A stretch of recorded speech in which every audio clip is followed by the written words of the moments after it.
It was just another typical day in Korea. The streets were filled with people, each lost in their own world as they went about their business. Among them was a young man who was clearly the focus of our story. If you looked carefully, you'd notice he was rather handsome. He was, however, completely absorbed in his phone, hunched over in a way that threatened to permanently curve his spine. His digital fixation made him oblivious to his surroundings, and he inevitably walked right into someone. The person he bumped into didn't hesitate to curse him out, an outburst he arguably deserved. Like a scolded child, our hero quickly apologized. This was the essence of his life, a sad and uneventful existence. As he was silently lamenting the sheer boredom of his life, a deafening, almost comical noise ripped through the air, bringing everyone to a sudden halt. Before anyone could process what was happening, a second explosion followed. A colossal bolt of yellow lightning slammed into the ground just a short distance away, instantly incinerating a group of unfortunate people. The crowd froze, paralyzed by sheer terror. The force of the blast was so powerful that it tossed cars around as if they were nothing more than paper toys. As if the situation wasn't dire enough, more lightning bolts began to rain down from the sky. These were no ordinary lightning strikes. They were like miniature meteors crashing to the earth. People scrambled in every direction, running as if their lives depended on it, which, of course, they did. What began as a bizarre phenomenon quickly escalated into a full-blown lightning apocalypse that engulfed the entire city. The destruction from a single bolt was immense, and now it was being multiplied 10,000 times over. Our protagonist was just one of thousands desperately sprinting to find safety. He spotted a girl nearby, also trying to escape the chaos, and saw a fleeting chance to do something meaningful with his life. He shouted for her to follow him, hoping to lead her to safety. As it turned out, she had a bit more luck on her side. An ambulance screeched to a halt beside her, offering a rescue. It seemed she wouldn't have to run for her life anymore. In a grim twist of fate, she wouldn't have to run ever again. Our protagonist, witnessing this, turned back to his own escape, tears streaming down his face from a mixture of trauma and pure, unadulterated fear. But his ordeal was far from over. Just ahead of him, a massive truck was barreling down the road, poised to send him into another world in the most brutal way imaginable. Right before it could turn him into a smear on the pavement, something extraordinary happened. A brilliant white flash momentarily blinded him, and he felt himself being pulled into a swirling portal. In a completely different location where night had already fallen, a lightning bolt identical to the ones ravaging the city crashed down. It's unclear how much time had passed, but one thing was certain: he had survived. He awoke feeling groggy and disoriented, the terrifying image of the truck still fresh in his mind. His attention, however, was quickly drawn to his new, bizarre surroundings. He had no idea where on earth he could be. Looking up, he saw a sight that defied all logic. The birds soaring through the sky looked like grotesque monsters from a nightmare, and casting an eerie glow over the landscape were two moons. This was definitely not the Korea he knew. The realization hit him with more force than any lightning bolt. To compound his misery, he was freezing cold, not just his hands and feet, but a deep, bone-chilling cold that permeated his entire body. One thing was crystal clear: this strange, terrifying place was not Earth. As he scanned the area, his confusion mounted. He was surrounded by a variety of monstrous creatures. He wondered what was going on, and a more pressing question soon followed. Why was he completely naked? Shortly after this bewildering realization, the young man pushed himself to his feet, only to be startled by what he saw. He was standing face to face with a gigantic bear. Before he could even react, a pack of wolves launched an attack. The scene then abruptly shifts to a doctor's office, where a medical professional is reviewing some data. The doctor mused that the young man had woken up on a planet with two moons, in a forest teeming with monsters, and somehow, miraculously, he had managed to return alive. The young man, however, seemed troubled and apprehensive about something. A brief flashback showed the massive bear being taken down, followed by the pack of wolves descending upon its carcass to devour it. The protagonist, having witnessed this brutal scene, was filled with despair. Unbeknownst to him, a white wolf had crept up from behind. The boy suddenly sensed the creature's presence and took off running for his life. He pushed himself to his limits, running with every ounce of strength he possessed. In that moment of extreme exertion, a notification from some kind of system informed him that his constitution had increased to level 1. This new development only added to his confusion. Distracted, he tripped over a rock and began tumbling down a steep hill, eventually falling off a cliff. With sheer luck, he managed to grab onto some bushes, saving himself from a fatal fall.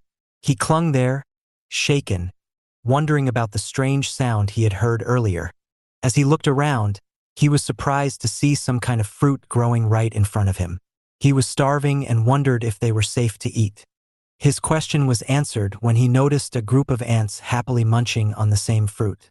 Without a second thought, he began to eat them ravenously. Just then, he heard a rustle in the nearby bushes. A creature with a piercing gaze was watching him. A giant snake lunged toward him, but in a shocking turn of events, it was instantly swallowed by an even larger frog. The young man watched this incredible display of the food chain in action, unable to believe what he was seeing. The place was utterly insane. Or perhaps he considered he was the one who had lost his mind. Time passed, and it had been 67 days since his arrival in this strange new world. The pack of wolves that had attacked the bear continued to follow him, relentless in their pursuit. The boy lived in constant fear that they would catch him off guard. The forest held dangers far greater than wolves, so his priority was to find a safe place to shelter. More time went by, and a full year had passed since he was stranded. Looking up into the trees, he spotted a giant banana and began to pull it down. The system chimed in again, alerting him that his strength had increased to level 1. A year of survival had clearly had an effect on him, as he was now visibly muscular and toned. The constant threats and challenges of his environment had forced him to adapt. A young wolf pup, however, had taken a particular interest in him and persistently chased him. He had grown so accustomed to its presence that he found himself missing it when it wasn't around. One day, he felt something falling towards him from above. He looked up just in time to see a giant gorilla charging directly at him. His expression changed in an instant.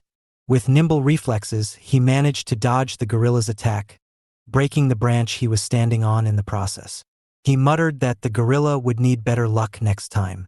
The massive ape fell to the ground, but its trajectory took it right towards the little wolf pup, and it landed on the small creature. The protagonist watched the scene unfold from a distance. The gorilla quickly recovered and, seeing the injured wolf pup, began to charge at it again. Without hesitation, the protagonist moved in, launching an attack on the gorilla's eye. The blow wasn't enough to stop the beast, and it swatted him away, sending him crashing into a tree. The monster charged at him again, and the irritated young man cursed himself for his stupid move. The narrative cuts back to the doctor, who asked if the protagonist had truly done all of this. The boy explained that he couldn't keep running from territorial fights forever. It was a futile effort because no matter where he went, there would always be a dominant ruler. Returning to the forest, the protagonist was about to be attacked by the gorilla again when the wolf pup, despite its injuries, appeared to protect him. The boy lost consciousness as the rest of the wolf pack descended upon the gorilla. He was certain it was the end for him, but the wolves didn't harm him. They seemed to recognize that he had tried to save the pup earlier. It turned out that the small wolf was the son of the Wolf King, the leader of the fearsome Crimson Wolves. Sometime after this event, the pack was on the move, and running alongside them was the protagonist. He had been accepted. He noticed his little wolf friend was getting tired, so he scooped him up and began to carry him. 2 years had passed since the boy arrived in this world, and he had become an integrated member of the wolf pack. After 3 years, he was honing his climbing skills, though he was still trapped in the vast, seemingly endless forest. He had yet to find any signs of civilization. He had fully embraced his role as a member of the wolf family, participating in the constant territorial battles for their survival. An incredible 120 years went by, and he had come to believe he was the only human on the entire planet. In the constant struggle for survival, He made more friends among the creatures of the forest, but he also lost many companions along the way. He had lost track of time, forgetting the date, and it felt like centuries had passed. He often wondered how he was still alive. The doctor, listening to this incredible story, asked if even after 500 years as the king of the wolves, he had still not found any civilization. They were eager to know how he had managed to return to Earth. The boy explained that he had initiated a war against the gorilla race for control of a place called the Lunar Hill. A massive battle ensued, and the protagonist was in the thick of it, charging at one of the giant gorillas. In the heat of the fight, something strange happened. He was teleported once again. When he opened his eyes, he was in a completely different place. Meanwhile, in a high-tech facility, a young woman was analyzing a radio, noting that the dimensional energy readings were completely off the charts. A man beside her told her to send the coordinates to the portal control team, and she complied. A portal began to form, causing everyone in the area to flee in panic. An explosion rocked the facility, knocking everyone to the ground. They were stunned that a portal had actually opened. The man cried out in desperation, not wanting to die. The woman prepared herself for an attack, saying she would buy them time to escape. He yelled into his communicator, requesting emergency reinforcements. The portal stabilized right in front of the woman. She shouted a warning to whatever was on the other side to come out, threatening to cut it to pieces. A man's silhouette emerged from the swirling vortex, and the sight of him left the woman completely shocked and frozen in place. The man let out a primal scream as he stepped out of the portal. The woman cautiously approached the protagonist, while her colleague looked on in disbelief that it was another person. The woman was still reeling from the immense force she had felt earlier. It was a pressure unlike anything she had ever experienced, even when fighting high-level monsters in dungeons. She couldn't help but wonder what the protagonist was. The situation was quickly assessed, and the boy was identified as a returnee. An ambulance was called immediately. The scene cuts back to the professor, who was thanking the boy for his cooperation. He informed him that his testimony and the results of his medical examination would be shared with the awakened central office. He also mentioned that the boy appeared to be in good health and should be discharged in a few days. The boy called out to the doctor, explaining that it was the first time he had spoken to a civilized person in what felt like 1,000 years. He thanked the doctor for listening to his long story. The doctor replied that the story was incredibly valuable, and it was they who should be thanking him. With that, he left the room. As the doctor walked down the hall, he thought about what an interesting patient the boy was. His story was so vividly detailed that he could have been a great novelist. The scene then shifts to the awakened central office, where the young woman from the portal incident was questioning the information she had been given. It just didn't seem right to her. A man asked what was wrong, and she pointed out that the boy's card identified him as an F rank. The man explained that he was a rare case of an F rank patient. He added that it was a shame because if he had been just one rank higher at E rank, he would have been eligible for government disability benefits. The woman looked at the protagonist's card again, perplexed. If he was an F rank, it meant he was essentially an ordinary person. She wondered how he could have possibly passed through a portal. She asked if they were sure it wasn't a mistake. The man brushed it off, saying he was just lucky and had slipped through, finding a return stone by pure chance. He then mentioned that he had just received the doctor's report and asked if she wanted to read it. The woman began to read the report, which noted a common disorder among F-rank returnees. It also mentioned that he was exhibiting behaviors consistent with being a wolf. Recalling the protagonist's feral expression when he emerged from the portal, she wondered if it had all been her imagination. She asked if this was the documentation for the returnee named Park. The man confirmed it was, adding that even though he was an F-rank, they still had to treat a returnee with the proper procedures. The woman then requested to deliver the documents to him personally. The man, surprised, asked why. She replied that she needed to see for herself. 2 weeks had passed since he returned to Earth after spending what felt like 1,000 years in another world. He had a constant urge to go back, but now that he was here, everything felt strange and alien. He had no idea how to live his life from this point on. A nurse appeared, announcing that it was time for his meal. She handed him a tray of food, and he, being quite hungry, began to eat immediately. Soon after, the woman from the awakened central office, Choi, appeared and watched him eat in a rather unconventional manner. Park noticed her presence beside him. She introduced herself as Choi from the awakened central office. Standing up, Park commented on her scent, saying it was that of a blonde person and seemed very familiar. Choi replied that she was the first person he had met upon his return. She thought to herself that he had definitely resembled a predator when he came out of the portal, but perhaps there was something wrong with her sensory perception. Finishing his meal, Park remarked that it was delicious and asked what the awakened central office was. Choi, slightly taken aback, asked why he was speaking so informally to her. Park nonchalantly replied that he was over 1,000 years old. She didn't seem to believe him. She explained that the awakened central office was an organization that helped returnees readjust to society. She handed him a packet of information that all returnees needed to know, telling him to take his time reading through it. For now, he just needed to sign a form to share his information. Park took the pen, commenting that it had been a long time since he'd seen such an object. He found it amusing that even after 1,000 years, they were still using such primitive tools. He signed the paper. Watching him, Choi wondered if he was just an idiot. She called out to him again, and he asked what she wanted. She questioned if he had learned how to draw in the other world. He replied that he already knew how to draw. She pressed further, asking if he had learned anything else, like magic or martial arts. Park said no, explaining that he had lived in a forest and had to do many things just to survive. Choi commented that he had spent 10 years running around to survive.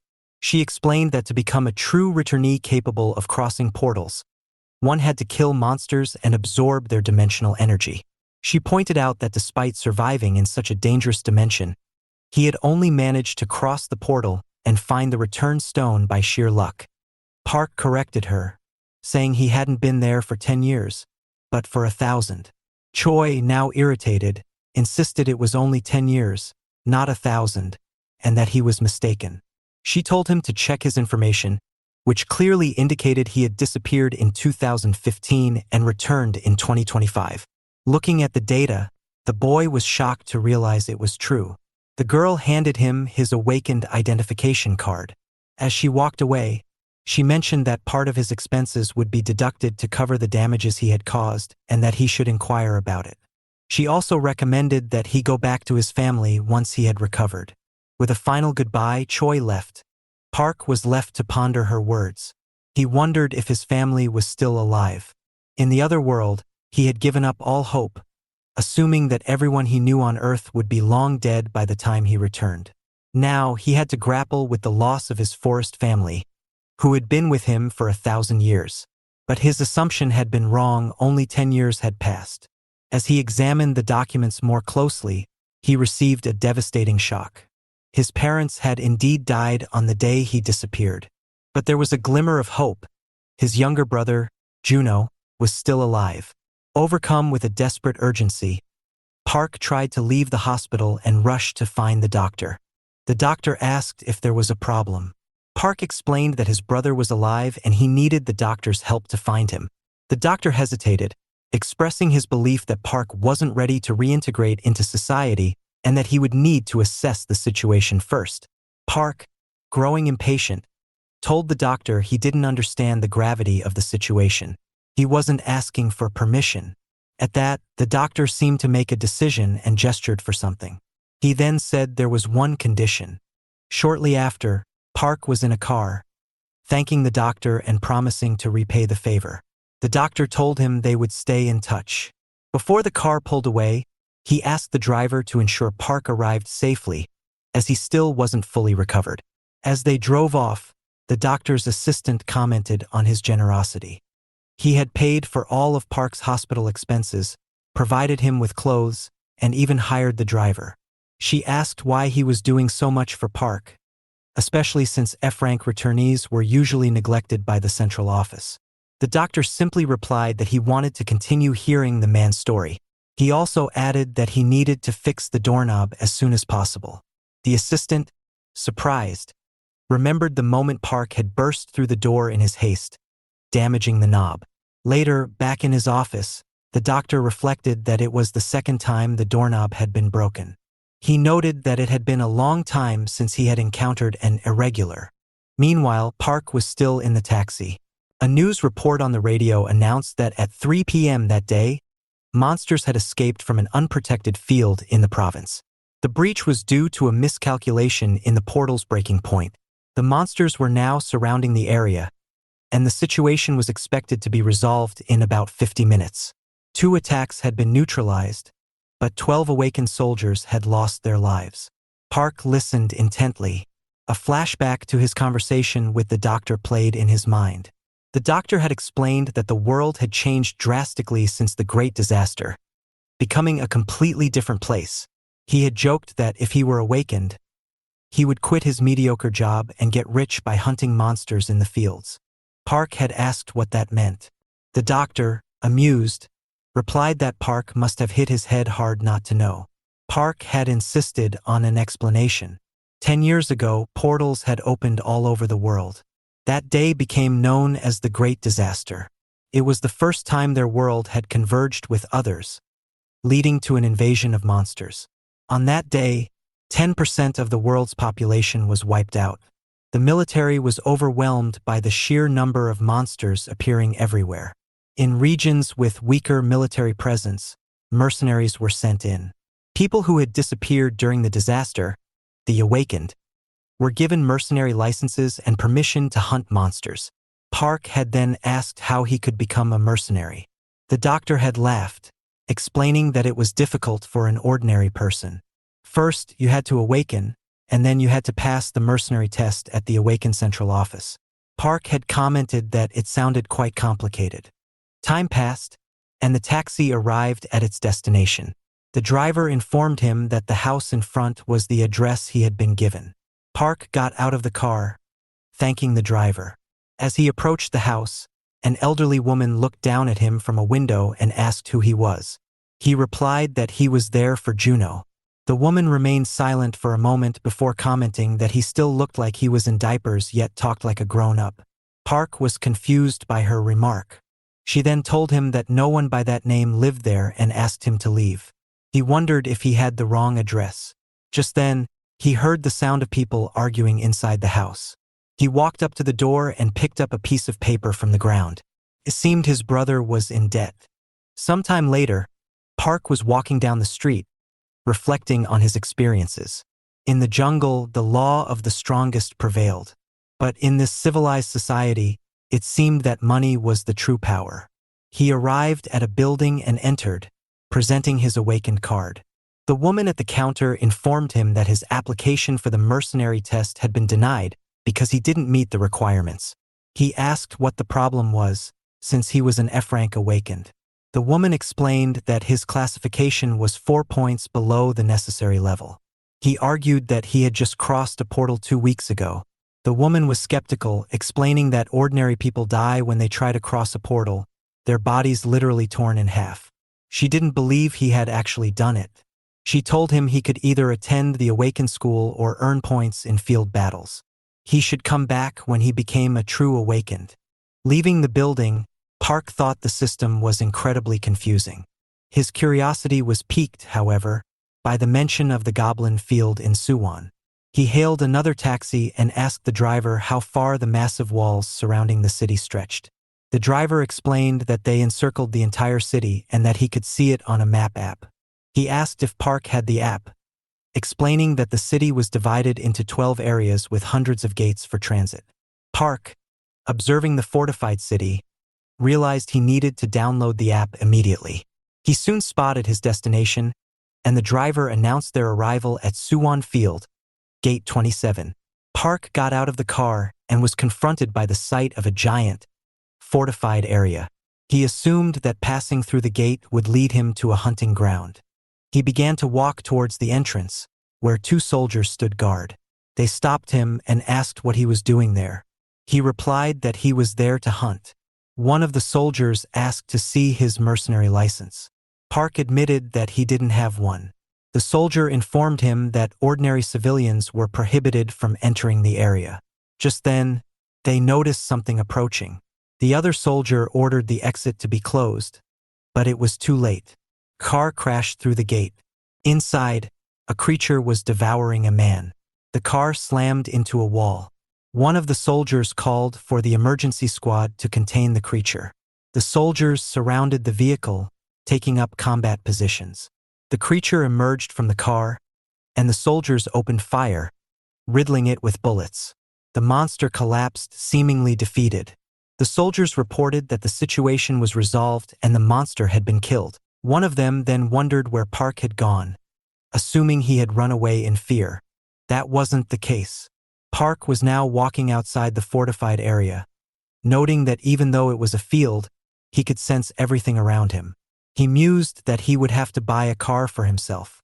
He looked around at the desolate landscape and wondered if, apart from Seoul, all the other cities had been completely destroyed. It was a difficult reality to accept.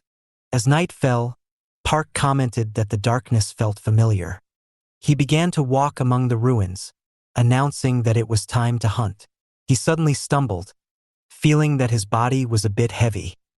He looked up at the dilapidated buildings and then began to run towards them at an incredible speed. He scaled one of the buildings with ease, reaching the top. He stood there, silhouetted against the moon in a truly epic pose. But he wasn't there just for the view. He closed his eyes and concentrated, using his heightened senses to determine the best direction to go. He quickly turned his head and decided on a path. He descended the building as effortlessly as he had climbed it, the grip on his shoes seemingly supernatural. As he wandered through the empty streets, he came across a dark, suspicious-looking alley. At the far end, a pack of goblins had cornered a defenseless dog, ready to make it their next meal. The drool dripping from their mouths showed how hungry they were. The dog, however, was not going down without a fight. It fought back with all its might. Just then, our protagonist emerged from the shadows. He looked at the dog and, with a hint of irony, asked if it wanted help. The desperate look in the dog's eyes was answer enough. But the goblins had already made up their minds. They charged at the human. Park grinned. This was perfect. He ran straight into the fray. In the blink of an eye, he spun around and struck the first goblin from behind. The punch was so powerful that the goblin's head literally sank into its own body. Just like that, it was over. But then, something even stranger happened. A series of system windows began to pop up in front of him, displaying error messages one after another. He had no idea what was happening. The screen seemed to indicate that something had gone wrong while recognizing his actions. While he was trying to figure it out, the other goblins took advantage of his distraction and attacked. Their confidence was short-lived, as he knocked them out one by one with a single punch each. The last goblin, having witnessed the massacre of its companions, tried to flee. In a panic, it scrambled up a building, but it made a fatal mistake. It stopped at the top to look back at the monster it had just faced. And it saw him. Park had caught up to it. He threw it off the edge and the fall ended its life. Back on the ground, another system window appeared, warning of an error in displaying his class abilities. This triggered a memory from about 100 years ago, when he was naked and running for his life in a forest. That was when he had started earning status points. He wondered if these system windows still worked here on Earth. And more importantly, he questioned if the errors were related to his body feeling weaker since his return. Suddenly, a new window appeared with the title Achievement Shop. Curious, Park decided to explore it. He had 7 points available and a few items he could purchase. He selected a few, and like magic, they materialized in front of him. Before he could even taste the food he had acquired, a sound caught his attention. It was the same dog from before, but this time it was not alone. A small puppy stood by its side. Park approached slowly and placed his hand on the dog. He could feel that it was dying. The animal, trusting its instincts, seemed to feel that it could finally rest. But Park wasn't ready to let it go. In a silent plea, the dog seemed to be asking him to take care of its pup. He couldn't forget his own family of wolves in the other world. Perhaps fate was repeating itself. He pulled a snack from his pocket and offered it to the dying dog. Maybe it was hungrier than he was. After that, he stood up and walked over to the 7 goblin corpses scattered on the ground. It was still night, and it wasn't until sunrise that he finished what he had started. He created a simple grave for the dog that had died protecting its pup. He stood there in silence, honoring its sacrifice. Meanwhile, at the entrance of Area 27, the traffic was in chaos. Horns blared as stressed drivers tried to navigate the congestion. The noise came to an abrupt halt when a figure approached, carrying several dead goblins on his back. Even though they were lifeless, the sight of the monsters made the crowd instinctively step back. The protagonist sold the bodies, earning over 10,000 for his efforts. The most valuable part was the crystals found inside each monster, the real prize. Since he didn't have a bank account, he received the payment entirely in cash. Surprised by the amount, he began to wonder how much more he could earn if he started exploring dungeons and collecting more crystals. Elsewhere in the city, a truck was parked near a convenience store. Inside, a man was chatting with an old friend while buying a chocolate bar for his child. Back in his truck, the man was in a cheerful mood. It had been a quiet day at work, and he was looking forward to going home. But his peace was short-lived. On his way back, someone called out his name, Park Juno. Without warning, he was struck by a brutal punch that sent him sprawling to the ground. The assailants sneered that it had been a long time and that they had been worried, especially after hearing he was planning to abandon his child and run away. The man looked up and seemed to recognize his attacker. Then the others joined in beating Juno, Park's brother. They commented that he looked better than the last time they had seen him and asked how many times they had to come looking for him. Juno pulled out some money, explaining that it was the payment he had just received. The man counted the bills and said that the monthly fee was 8,000, and with the accumulated interest of over 6,000, there was still money missing. With tears in his eyes, Juno apologized and asked for just 3 more days to get the rest of the money. The man struck him again, asking how much interest he thought would accumulate in 3 days and telling him to stop lying. At that moment, someone called out Juno's name. The attacker asked who it was. Juno was shocked to see his brother, whom he thought was dead, standing there. Park approached his brother and asked if he was Juno. A flashback showed a younger Juno being bullied by other kids. A younger Park was seen watching the situation from a distance. Juno had begged his brother for help, but Park had completely ignored him, leaving him to fend for himself. His brother had never been much help to him. The flashback continued, showing news reports of the unknown explosions spreading across the country. Red spheres, the portals, began appearing along with the explosions. Juno, watching the news in horror, ran to his mother's room. His parents were relieved to see him home, but they were worried about their other son's whereabouts. An explosion occurred, and monsters began to appear. A giant eye was watching Juno, and then he disappeared. Returning to the present, Park seemed pleased, remarking that Juno had grown since he last saw him. Juno replied that he thought Park was dead. The thug interrupted, asking if this man was really Juno's older brother. In that moment, Park grabbed the thug's head and, with incredible force, threw him back. Juno watched in shock as the man flew through the air. The 2 henchmen were stunned. Park asked his brother if he was hurt, and Juno replied that he was fine. Just then, the other thug charged at Park. Park attempted to kick him, but it seemed to have no effect. The man's leg simply broke, and he fell to the ground, writhing in pain. The remaining henchmen trembled in fear, realizing that the protagonist was an awakened being. Park then challenged the last man to come at him. The man, terrified, insisted that he hadn't hurt Juno and begged Park to believe him. He told the others to leave his brother alone. Park then handed some money to the man, telling him to take it and leave. Sometime later, that night, the elderly woman from the apartment appeared. The protagonist and his brother were standing before her. The woman asked if he was certain this man was his brother. Juno confirmed that he was. Park, addressing the woman as grandma, mentioned that he had brought some meat. The woman said that family should stay in touch and urged them to hurry inside because a little boy had fallen asleep waiting for his father to come home. Inside the apartment, a young boy was sleeping. Park asked Juno if that was his son. Juno replied that his name was Gung-ho and that he was his only treasure. Park then asked about the boy's mother. Juno explained that she had left to live her own life, blaming himself for not being able to provide enough for his family. Trying to lighten the mood, Park suggested they have a drink. Later, they were sitting at a table, drinking. Juno said that after Park disappeared, he had assumed he was dead. But here he was, alive and without having aged a day. Park asked how much money he owed. Juno replied that it was around 220,000, but assured him it was okay because he was confident he could handle his debts. He mentioned that he had a job now at a logistics center. Park asked if the truck was his. Juno explained that it wasn't, it had belonged to his grandmother's son, and he was renting it from her.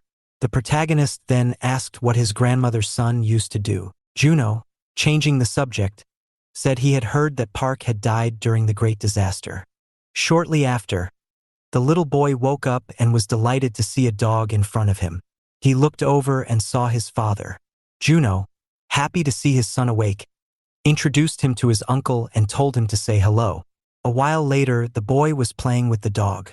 Juno remarked that it was good to see his son so happy, as he had always wanted a dog. Park then suggested that the two of them work together.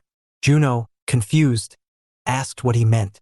Park explained that he would do all the work, he just needed help with the truck. Juno asked what he was planning to do. Park replied that he wanted to hunt some monsters, leaving Juno completely stunned. Sometime later, the scene shifts to the command center, where a woman was congratulating the protagonist. He had successfully registered as an awakened being. Somehow, he had managed to increase his stats in just one day. Park asked if he was now an F-rank druid. The woman confirmed this and informed him that he could now use his identification to open a bank account and carry out financial transactions. She handed him something, explaining that it was a small gift for registering. She also reminded him to download the Awaken Central app and to gather enough dimensional energy to become a ranker, which would make him eligible for pensions and other benefits. She then asked if he knew how to open his status window, explaining that due to recent technical issues, the interface had changed. Park spoke the keyword, and his system screen appeared, displaying all his stats. Looking at it, he wondered why his stats were so low. The scene then cuts to Park's brother in his truck. He was happy because his brother had managed to get a phone and congratulated him on officially becoming an awakened being. He said he was on his way and would meet his brother there as soon as he finished his last delivery. Now that Park was an awakened being on paper, all that was left was the mercenary test. Park, however, replied that they should pay off his debt first. Juno argued that he was still an F-rank and didn't think they were ready to hunt monsters yet. But the protagonist hung up on him. Juno wondered if this was really his brother. He seemed to have changed completely. As Park walked toward the location, he noted that the gates seemed to be closed. Meanwhile, on Route 77, a group of people in a car were in a rush, worried they would miss their game. They seemed nervous, but one of them told the others to relax, reminding them that they were awakened. He questioned if they had forgotten that they could officially become raiders in the guild if they successfully cleared the dungeon. Annoyed, another member of the group thought to himself that his companions were incompetent. They were only in it for the money and wouldn't have gotten this far without their connections. Shortly after, a soldier called for the next person. The man was surprised to see the protagonist appear again. The soldier asked if he was alone, and Park confirmed that he was. He placed his card on the reader, and the soldier began to pull up his data. He asked if Park was aware that there were ranking limits and that he couldn't just enter any dungeon. The man from the other car was observing the protagonist, who was entering the area completely alone. The other soldier asked if he thought the protagonist would be okay, especially since he didn't even have the proper equipment. The first soldier told him not to worry, explaining that this was the guy who had single-handedly taken down 7 goblins at Gate 27. The man in the car, apparently jealous, wondered who the protagonist thought he was, entering the field like that. He thought Park was crazy. The soldier then apologized for the delay, explaining that he was having some technical issues. After finishing the verification, The man told his friend to speed up so they could follow the protagonist's route. He was confused, however, because the boy had simply vanished in the middle of the tunnel. He wondered where Park had gone, and the man thought that he might have encountered something interesting. Meanwhile, the scene cuts to a forest, where Park was running. He stopped, noting that this must be the current state of his body. He felt weak and knew he needed to motivate himself to improve and start training again. He heard strange voices and guessed it might be the sound of a sword battle. A little further ahead, he noticed something and assumed the sound was coming from that direction. He smiled, thinking that a fight between civilized beings, rather than beasts, could be a good opportunity, one he couldn't afford to miss. The scene then cuts to someone losing their arm in a battle. Above the fray, the protagonist observed coldly. A group of people was surrounded. Park, irritated, thought that it seemed like it would take them all day to start killing each other. A man stepped out of a car and asked why it was taking so long to deal with the surrounded group. A soldier, seeing the man, seemed surprised. The man, irritated, told them to finish it at once. Another man mentioned that the person they were fighting had a bounty of 200,000 on his head. The protagonist, overhearing this, was surprised by the amount he could receive for killing that person. The soldier, watching the man with the bounty, seemed astonished. The group appeared ready to finish off their targets.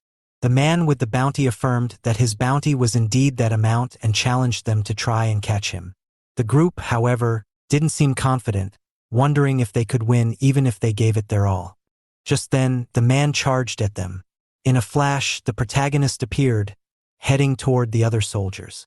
The man with the bounty was confused by Park's sudden appearance, and the other soldiers wondered who this newcomer was. The man asked who he was. Park simply asked if it was true that the bounty on his head was that high. The man confirmed it and asked who the boy was. Park replied that he was just someone who needed a lot of money. The man's subordinates wondered who this boy could be.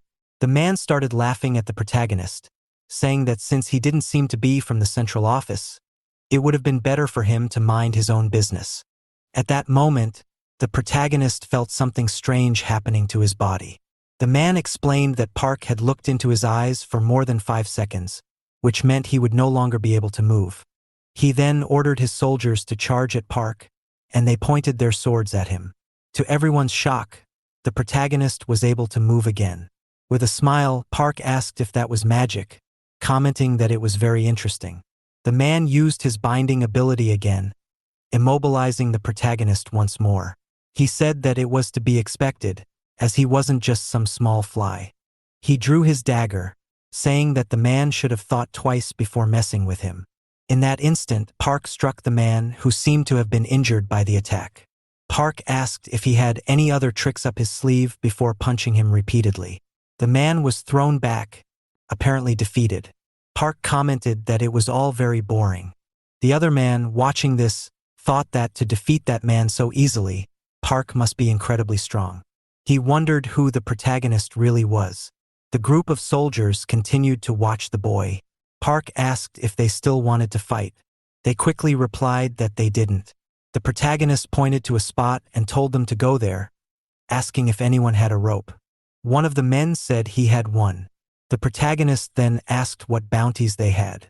The group insisted they didn't have any, claiming they had been forced to work with the man or be killed. They said that delivering the man would be enough to make him rich. With tears in his eyes, the defeated man couldn't believe his companions had betrayed him, abandoning him after all he had done for them. Park, for his part, asked if he had finally woken up. The group began to insult the man, calling him a piece of trash. The boy then asked if he would get anything for getting rid of these people. The defeated man spoke up, saying they were lying and were all criminals too, and that surely some of them had bounties. The group denied this, claiming they were just useless vagabonds. The defeated man then called out to Park, asking about the city's laws that made him feel so unrestricted. He claimed that this land was true freedom and that if Park let him go, he would do whatever it took to make him live like a king. Park kicked him again, telling him to be quiet. The man seemed to pass out. Park then asked if it was true that all these people had bounties on their heads. The man confirmed that most of them were former criminals. Unhappy, the man thought that this was his end. Park mused that there were too many to take with them, and the boy suggested they could leave them behind. The protagonist replied that it was time for everyone to take a nap. Sometime later, the scene cuts to a car driving down a road. Inside, the boy was saying they really needed his help and that they had to repay him somehow. The protagonist, however, said they didn't need to do that. The other man insisted that thanks to Park, they had managed to leave that place alive. Park said that if they wanted to see it that way, they could do something for him. The group then began to ask him several questions about his special powers and abilities. The man explained that his awakened ability was swordsmanship and that he had learned tracking by studying skill books. Park, surprised, realized that one could learn magic through books. The man, also surprised, asked if Park really didn't know what a skill book was. The protagonist thought to himself that it would be better to learn 1 or 2 combat magic abilities, as they could be useful in the future. Suddenly, something caught his attention. A giant light was surrounding the area ahead. He asked if it was a portal. The boy confirmed that it was, mentioning that it was a level 1 dungeon, the lowest level, which was why they were planning to go there. Park lamented that it was a pity, as he might have been able to go if he had a mercenary license. The man, shocked, asked if Park really didn't have a license. Park confirmed that he didn't. The man explained that when a portal opens, the military first secures the area, and any monsters found in the fields are just small fry that survived the initial attacks. The experience gained in those low-level fields where level 1 dungeons open is enough for an E rank to surpass that level. In other words, you should actually go to level 2 dungeons. The man, still confused, wondered how this rookie, who hadn't even been to a level 1 dungeon, had managed to defeat a C-ranked man. Park, noticing the man staring at him, asked what he wanted. The man apologized and asked if he could know what Park's rank was. Kim informed him that it was F rank, leaving the man completely stunned. Park then asked what favor he should request. The scene cuts to the portal from earlier. A person was emerging from it. The man from before was in the area, and his group seemed somewhat injured after entering the portal. One of the boys had lost his hand in the battle, and they quickly needed a doctor. The man, irritated, wondered if mercenary licenses were being handed out to just anyone these days. He vowed that the first thing he would do when he got back to the guild was to kick out the person who had chosen these fools. The other boy, however, told him to calm down, reminding him that he shouldn't be so hard on the rookies, especially given the guild's current condition. Even so, the man remained frustrated. He thought that people with rich parents could easily enter that place and become awakened. Their parents would then hire mercenaries to carry them through the dungeons, and suddenly, they were ready to join the guild and go on missions. But it was the guild members who suffered for accepting these useless people. The guy, noticing his captain's irritation, suggested they should have a drink to cool their heads. The man then asked how things were going, as a level 1 dungeon was about to disappear. He asked if anything had happened. A soldier replied that something big had indeed happened. Someone had just delivered 10 looters to them, and among the captives was a C-rank individual he had surely heard of. The man asked if any high-ranking individual was supposed to visit the camps that day. The soldier said no, explaining that it was an F-rank novice without a mercenary license who had managed to capture the man. In disbelief, the man asked how that was possible. The soldier said he didn't know the details, but according to witnesses, the F-rank had simply beaten the man up. The man was then surprised, guessing it might have been the person he had seen in the tunnel earlier. He asked where the F-rank had gone. The soldier replied that he had seen him heading toward the portals. Quickly, the man headed toward the portals again, thinking he had to witness this boy's ability with his own eyes. If it was worth it, he might gain something valuable from this story. Soon after, the man got inside a truck. The other guy asked what the problem was. The man asked if the boy who had captured the man earlier had just entered the portal. Meanwhile, the protagonist was entering a portal. He mentioned that this time it hadn't hurt at all, and his clothes seemed to be fine. Juno explained that items without dimensional energy couldn't pass through the portals, but their clothes had passed through smoothly because they were made from materials found in the dungeons. Looking to the side, Park seemed confused and asked what the thing in front of him was. Juno explained that it was called a door, and the portal they had just entered was one of several doors that gave access to all 38 dungeons. At that moment, they were both surprised as the door vanished. Park asked why the door had disappeared. The man answered that it would reappear once they had finished the dungeon. The protagonist asked if they had to kill all the monsters. The boy replied that no, they only had to kill the strongest one, the boss. Stretching, our boy said he would finish this quickly. Juno, however, told him to wait, but the protagonist didn't seem to hear him and quickly jumped away. The man, surprised, wondered who that man was, thinking he might be the guy from the rumors. With that level of power, he could very well break the record time for clearing a level 1 dungeon. However, he soon realized a problem.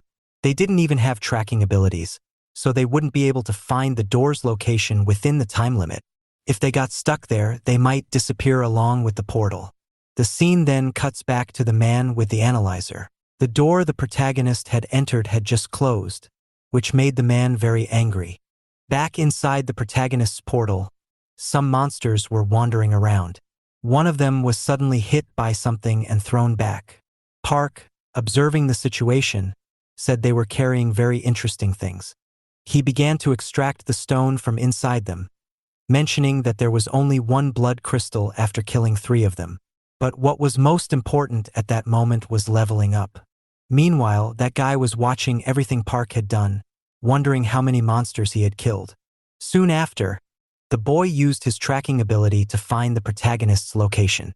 He was checking his stats, noting that he could buy 2 abilities with 102 achievement points. He ended up buying a beast taming ability. At that moment, 2 monsters began to charge toward him.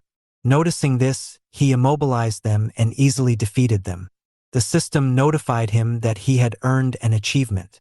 It then notified him again that there was a critical error as a data synchronization conflict was in progress. Park, confused, wondered what that was. It was then reported that he had leveled up to level 2. He was happy because his stats had increased as usual.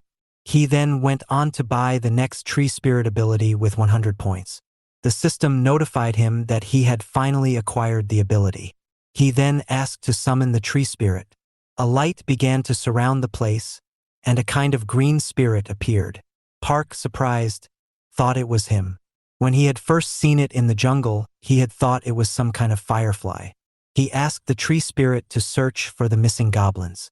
Following his orders, the spirit left, beginning its search. Park explained that the tree spirit transmitted the memories it read from the vegetation and trees into his mind. However, it was still a bit slow, and he wondered if it was because his level was still low. He then started to analyze his status window along with his abilities. He noticed that he had 2 abilities, one for searching and the other for tracking. He decided to buy both to keep improving. He placed his hand on the ground and began using his searching ability, stating that it was a reference point. He then used his tracking ability and received the information that the goblins were already dead. He was surprised, however. Looking to the side, he assumed that it wasn't just an ordinary goblin. He rushed toward that place, astonished by what he saw. The boy from earlier was being attacked by a different kind of monster. Park asked what he was doing. The boy smiled, happy that the protagonist had returned. The young man then asked if he hadn't said he would hunt alone. The young man replied that, in fact, he was the one being hunted and begged the protagonist for help. Immediately, the protagonist rushed toward the creature, managing to block its attack. He quickly recovered his stance, and within seconds he struck again, throwing the creature against a rock. The monster was covered in blood, but there was no time to think. Park was already above it and he managed to finish it off. The system notified him that he had leveled up and earned 120 achievement points. The young man, observing the protagonist, was amazed by his skills. Park then assumed that the door should have already opened, and the young man confirmed that he was right. A while later, the 2 had left the portal. The group from before was watching them. One of the men wondered if it was the same guy who had captured the bounty man earlier. He mentioned that Captain Kong had asked to be contacted if the protagonist returned. Looking at some information, the man wondered what the completion time for that dungeon had been. Meanwhile, the boy said he needed to return to his teammates and would get in touch later. Park confirmed this, saying he would leave all the clothes in the warehouse. The scene then shifted to that location. Park had already changed his clothes and was mentioning that he was very hungry when he was surprised by a man who had appeared, asking if his name was Park. The boy asked who he was. The man introduced himself as Kong, the captain of the 27th combat team of the guild. He asked if he could have a few minutes of his time. Later, the protagonist and the unknown man were discussing something. Park asked if he was from the Sheila Guild. The man invited him to join his guild, offering to provide an environment to help him grow. However, the boy responded that he wasn't interested. The man, irritated, asked what was wrong with the kid, refusing to join a guild without even thinking about it. He said that if he was already associated with a guild, they could make an official offer. The boy, however, replied that he wasn't in any guild. The man said that they might be in fourth place, but he needed to know that there was practically no difference in strength between the top guilds. The boy replied that he didn't like being under other people. Time passed again. Park was apparently already at home, noting that they hadn't returned yet. As he lay down, he thought they might be enjoying some quality time together as father and son. Shortly after, the old woman appeared, asking why young people these days like to disrespect time so much. The protagonist replied that she should sit down too, as the weather was perfect for a nap. The woman, however, said she was hanging up clothes and didn't have time for that. Seeing his grandmother doing all of that by herself, the boy ended up helping her. The grandmother then asked if he was really Juno's older brother. The protagonist answered that he was. Soon after, the woman mentioned that it was a pleasant surprise, as Benjamin was at their house. But Park responded that it wasn't true, it was the opposite. The woman replied that with all the strange monsters appearing out of nowhere and causing havoc, looking younger wasn't something to be surprised about. She said she had heard it had been 10 years since he had seen his brother. She wondered if he would take care of himself and not break his family's heart again. Hearing what the woman said, Park smiled and told her not to worry, saying he wouldn't die so easily. Soon after, his brother, along with his son, appeared. They greeted the protagonist. Park then handed a piece of paper to the man, who looked confused and asked what it was. Park explained that it was the money he owed and that he should use it to get his life back on track. He told him to pay his debt quickly so they could have dinner together. Emotional, his brother asked how he could repay such a favor. Park told him not to get too sentimental and to just go. With tears in his eyes, the man left. Park then called out to his brother again, asking if he had enough money to buy food and drinks on his way back. The man replied that he did and that he would return before they even noticed. Park stayed on the terrace, taking care of his nephew. At that moment, a system screen appeared, indicating that the target was following him and that he should name it. Park wondered what he should call the dog. The child suggested the name Baku. Hearing the name, Park replied that it didn't sound too bad. From that moment on, the dog would be called Baku. Time passed, and the child, lying down, said he was very hungry and wondered why his father hadn't arrived yet. Noticing his brother's truck, Park assumed that his brother had already arrived and decided to go welcome him. Shortly after, the child, along with the protagonist, headed toward the truck. However, the man appeared covered in blood and collapsed on the ground. Park, seeing this, wondered what had happened. Sometime later, the scene shifted to a building at night. Inside, a group of people was playing a card game. One man asked if the fight was supposed to start that week. Another man confirmed it, saying that all the online communities were betting on a man named Miho. The man asked if there was any news from Horizon, as they had lost a lot of money the last time they went there. At that moment, someone started banging loudly on the door. Irritated, the man asked what the noise was. The other men stood up to see what the commotion was. The door burst open, and the silhouette of a man, completely covered in blood, appeared. Immediately, someone grabbed the man's head and dragged him out of the door. The men, watching the situation, wondered what had happened. A piercing gaze was directed at the door, and from that point, chaos erupted. The group, shocked, couldn't understand what was happening. Within seconds, a cabinet and a weapon were thrown in their direction. A commotion broke out and several people were thrown around. The boss, watching it all, was surprised as the protagonist had taken down everyone in a matter of seconds. Another man asked if he knew who that person was. The man replied that he seemed to be awakened. At that moment, the protagonist threw a table at the man. Immediately after, he climbed on top of it and asked if his name was Kim. Irritated, the man confirmed his name and demanded to know who the protagonist was. The boy replied that someone wanted to settle Park Juno's debt.